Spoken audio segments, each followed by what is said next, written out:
Hello, welcome back to another episode of Cloud Structure. So my name is Amarnath Mishra and I warmly welcome all of you to our channel, that is Blue Crest College BCC Broadcast. Today's topic is under the RAID we use to configure the strip volume. We have already seen in our earlier sessions like how to configure a simple volume, span volume, and we have also seen how to configure the mirror volume. So today we will see how to configure the strip volume and RAID label 5. So strip volume is mostly used for the purpose of performance, not for the redundancy, whereas the RAID level 5 used to provide the performance as well as the redundancy. But there are some limitations, like we cannot provide 100% fault tolerance. So it is a one-third of the disk space will be provided as a redundant feature. For the continuation of RAID implementation, strip volume and RAID level 5, we'll first check the connectivity of the server, that is our cloud system. So we'll first ping.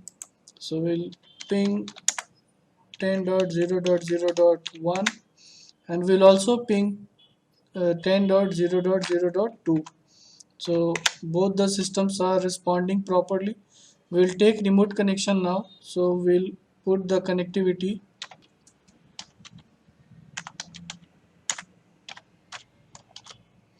So 10.0.0.2 will take the connectivity. So it is asking for the password. So we'll put the credential. So it is logging in.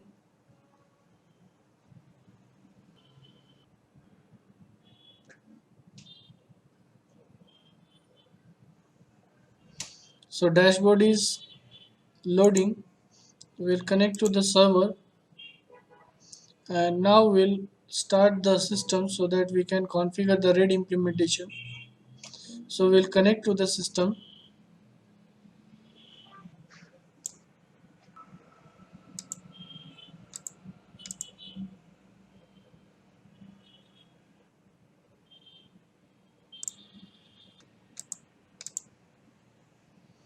So we have connected to the cloud system. So system is loading.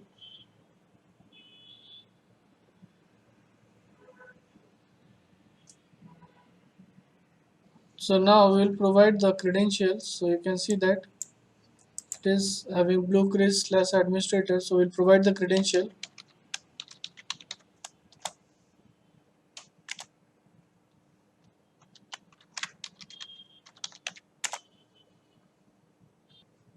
So system is login.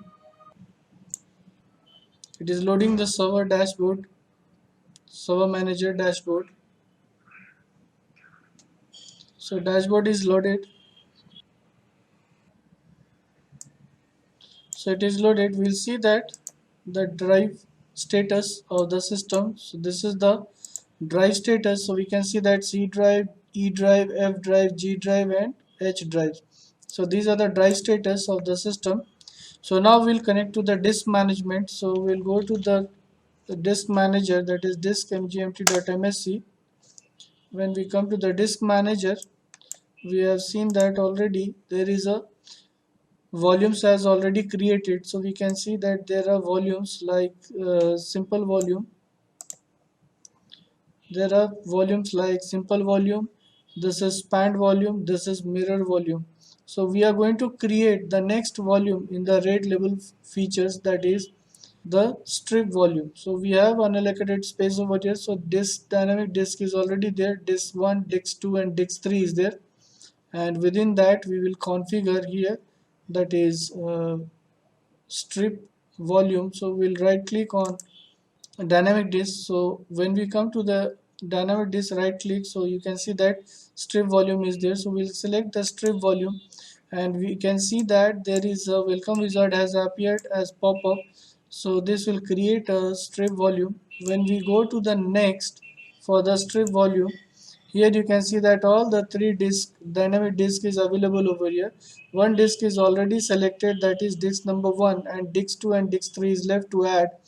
The moment we select the disk, it is giving me the option to add the disk, and when we have the third disk is also available for adding the disk. So we'll go to add the disk. So we can see that all the selected disks are in the same size, but actually the disk size is in the same. So you can see that 4017 MB from each disk is available space. So when we provide the space, it will equally strip the same space from all the disks. So we'll provide, let's say an example, we'll say 500 MB. So it is taking from each disk, that is disk 1, disk 2 and disk 3. All the 3 disks, it is stripping the same size of space from the hard disk. So we'll take that 500 MB. So actually it is taking 1500 MB, 500 MB from each disk. So it is total size is 1500 MB. So we'll go to the next. So here it will assign the drive letter, that is I, and we'll move to the next. Now here it is asking for the file format, so we'll put the file format of NTFS, because NTFS is the new technology file system. It will support encryption and compression, that is the security of data will be supported by NTFS. So we'll select NTFS. Now we'll move to the next, and now you can see that all the details has been provided over here. So you can see that it has been provided with the disk 1, disk 2 and disk 3. The size is 1500 MB. The path, that drive letter is I, is allocated over the space, that is disk drive allocation is I, and the file system is NTFS, and we are going to create this volume. So when we hit the finish button, it is created with the strip volume, and you can see that it has synchronized with all the disk 3, and I is created over here. So we'll check whether it is been accessible or not. So we'll go to the system drive, and we can see that there are the I has been created over here. So we'll put some data over here. So we'll create some data like bitmap image. We'll create new contact list. So we'll say John, and contact list has created. We'll also create some rich text document. We'll create some,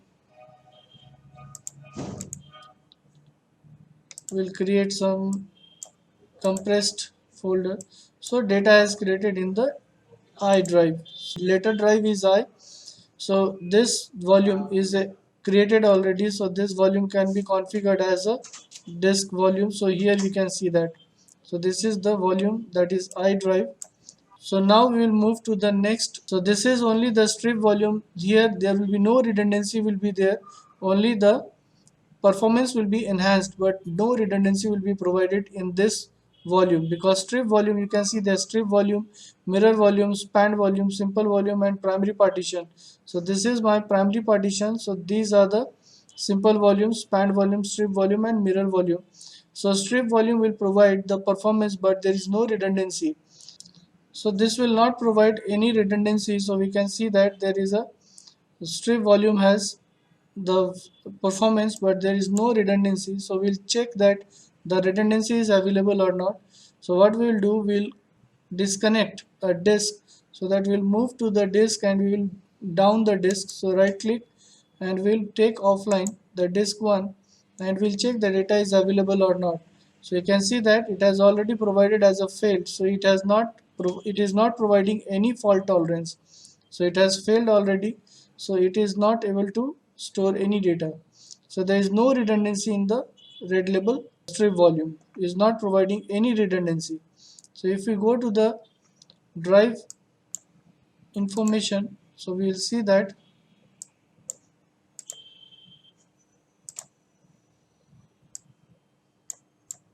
so there is only G is available, that is in the red, that is mirror volume is available, but strip volume is not available. So this is how the system gets failed when we have a strip volume, but there is performance will be always enhanced with this particular feature.